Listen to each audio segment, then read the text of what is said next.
passage en force, je ne suis pas de cet avis.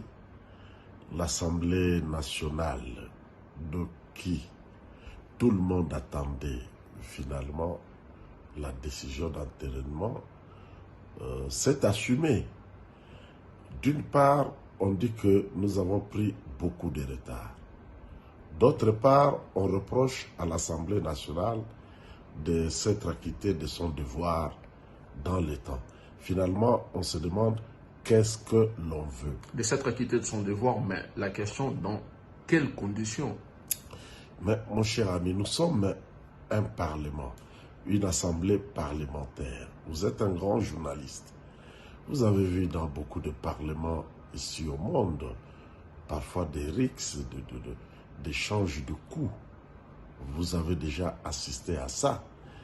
Il s'est agi d'une opposition qui a voulu bloquer le processus, qui a voulu empêcher la tenue régulière d'une plénière.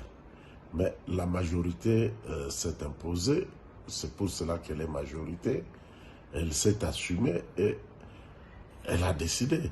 Mais au fond, il y a cette divergence entre confessions religieuses, 6 contre le 2, on va dire poids lourd, l'Église catholique et le protestant. Ouais.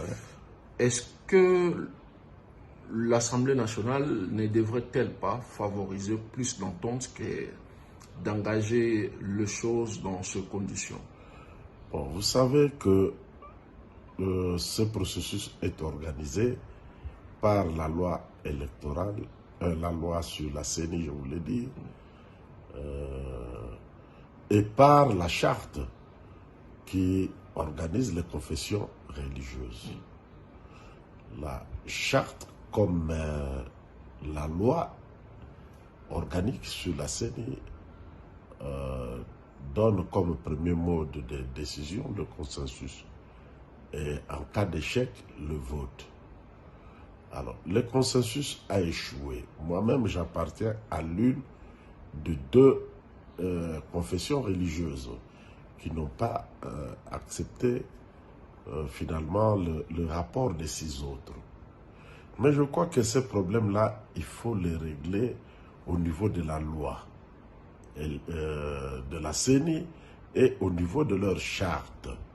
Mais ici, qu'il s'agisse de la loi, qu'il s'agisse de leur charte, les 2 confessions religieuses très importantes, des grandes confessions, moi j'appartiens à l'une d'entre elles, l'ECC pour ne pas la citer, mais les 2 confessions n'ont pas pris de précautions, comme nous tous aussi, nous les législateurs, n'avons pas pris de précautions pour donner une prééminence à certaines confessions, une sorte de droit de veto.